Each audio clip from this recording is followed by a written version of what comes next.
Pro.Gnosis, a podcast with Àrmunn Rìgh.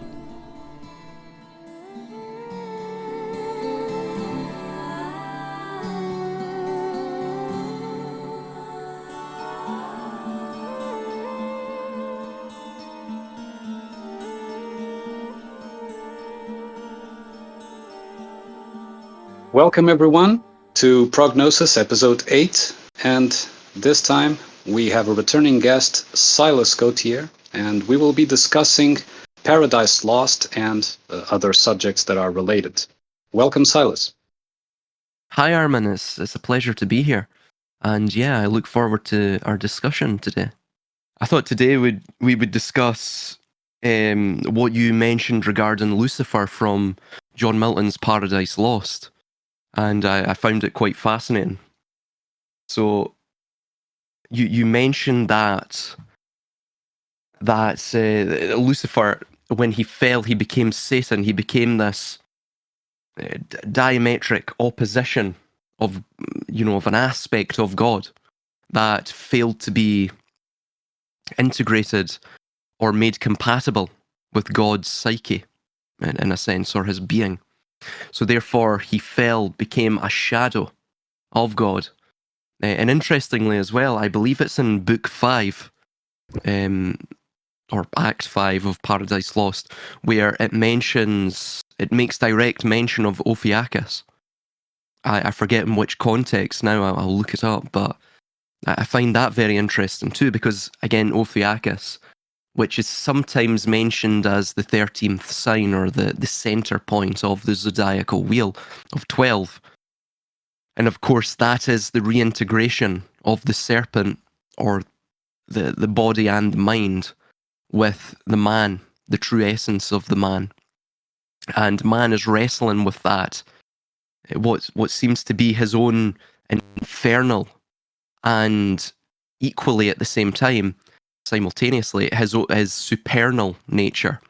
So it's this notion that we see within the Greco-Roman tradition, the mystery traditions, of the titanic nature of man is lodged aside, or is a companion to the Olympiad nature. So both of them exist, one adjacent to the other within this, the vessel, the biological vessel, created by the demiurge, the potter. Do you have any comments regarding that? Well, it's interesting that you mentioned Ofyukus, because, as you know, it's a symbol I use a lot to describe metaphorically. And I've read Paradise Lost years ago, so I don't recall off the top of my head. I didn't even recall it was don't worry, mentioned. I'm the same as well. But yeah, and it is in fact it represents, in my opinion, on the one hand the struggle, because you could see or you could interpret the image of the constellation as if the man is wrestling with the serpent, so struggling with the serpent. But at the same time, it could also be interpreted as a dance, in the sense that the man is dancing with the serpent, so an act of attraction, not just an act of opposition. And maybe both interpretations coincide and are correct, right? So they can both exist. It can be a wrestle and a dance at the same time. The idea of Lucifer depicted in Paradise Lost is that Lucifer was this perfect prodigal son, let's say, of God, and it was in all respects as perfect and as beautiful as God. But it somehow ashamed the self-image of God, because God did not want, could not accept competition, or could not accept comparison even. And so it eventually, through the pride of God, cast out Lucifer to hell, where he then became Satan. And he even says that, of course, there's that famous quote of better to rather be a king in hell than a slave in heaven, or a servant in heaven. And that to me represents so that the proud self-image of God, because it was a self-image, it wasn't actually the fully essence of God in that respect that cast out Lucifer. It was a self-image. He saw himself in a certain way, and since Lucifer did not match that certain image, it ashamed him, which implies that he was feeling proud, right? And so once Satan reached hell, he was part of the shameful, of the ashamed, of those that had been ashamed, who had been in heaven alongside the bliss of existence in heaven, and were then condemned to be in this grotesque form and in this grotesque realm. So they were the ashamed. And now, what happens is that everything that is rejected, and this is something that I have observed, and of course it's my personal observation, does not mean that it's absolute truth, of course. But my personal observation is that everything that is rejected eventually comes back to be acknowledged and eventually reintegrated by the rejector, right? And this happens not by necessarily a volition on the part of the rejected, but as a sort of force of nature, a compensatory or compensating force, in the same way that, if you apply force in one direction, the object will resist and apply force in the opposite direction. Or if you prefer, if you have magnets, in the polarities that attract each other or repel each other, they do not have volition in attracting or repelling. They just are, right? They just perform that force by their very nature. So it does not require agency even, right? And so I do see that story tells a very primordial story of the fall of the essence, in the sense of through the rejection that came after the composition of a self-image, shadows were born. And those shadows are continuously trying to be acknowledged and be reintegrated. In fact, the only purpose of bringing God to his knees, or bringing shame to God from the part of Satan, is so that he is forced to acknowledge what he had done, to acknowledge the rejection, the initial rejection. And that is ultimately what leads to reintegration. We tend to think, or we are led to think by indoctrination, that avoidance of discomfort, avoidance of is the path to, the ultimate good, or the ultimate bliss, something like that.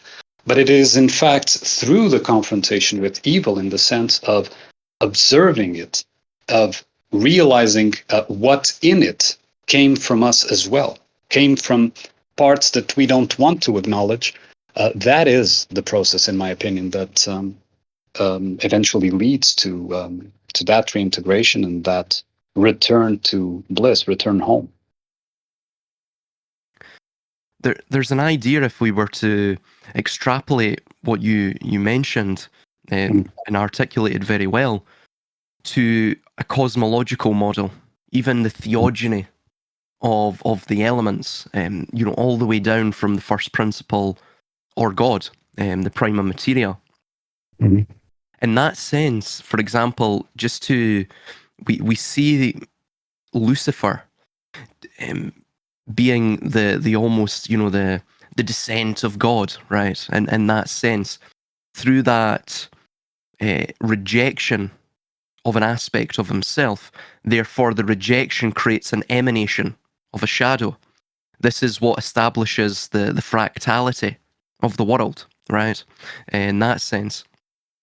And furthermore as well, I mean, you can see that rejection almost in physical terms, and in terms of physics as, or in this case metaphysics, as a contrast, a resistance. And that sort of dualism between God and his shadow, which is produced by pride and which is linked to conceit, which goes all the way back to the first of the 5 poisons in Buddhism, which is greed, which ultimately is the delight in one's own possessions. And that idea of the possession, right, is the idea of territory. It's the idea of, again, like we were mentioning yesterday in the discussion, of the synthetic ego, right, which you could describe as the shadow in many, many ways. But ultimately, what we see within Paradise Lost is not a fall of man, though, of course, Satan, Lucifer in his fallen state, or his diametrically oppositional state to God, to ensure God acknowledges him, he attacks man, right, if you will, or he infects man, or man is the sort of the middle ground, the no man's land that the two are vying over. And again, it's the same idea that we see comparatively within all other mythologies, but in a cosmological sense, this seems to be the battle between that which exists beyond us, or perhaps exist is the wrong word there, but for lack of a better term, that which exists beyond us, the spirit, or the first principle, which provides us vitalism, right?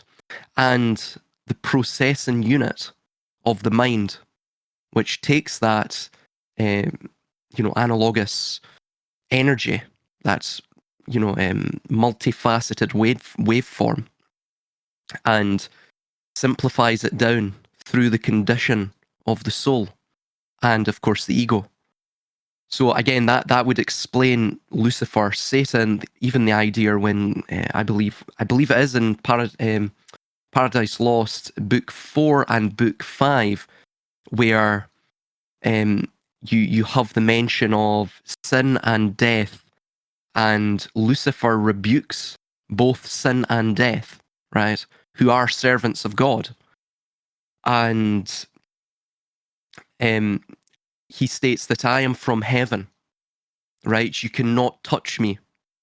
But then sin, I believe it might be death, sin or death, who they're feminine, of course. That's Kabbalistic. It's linking to the Bina, or understanding, the Kali force, if you will. She states to him that, well, you have fallen from heaven. You're no longer in under the protection of God. You're no longer part of God, right? Part of heaven. And you even see this notion of a third of the angels fell. So you see this tripartite essence of not just this the man himself, the body, the mind, and the spirit, but of God himself within the Kabbalistic idea of Ein Sof, Ein Sof Hour, right? Or so it's the same notion, but the problem is the way I've always looked at it is, to have existence, you have to have that yin yang. You have to have that those contrasting forces, which also are defining forces for each of their opposition, right?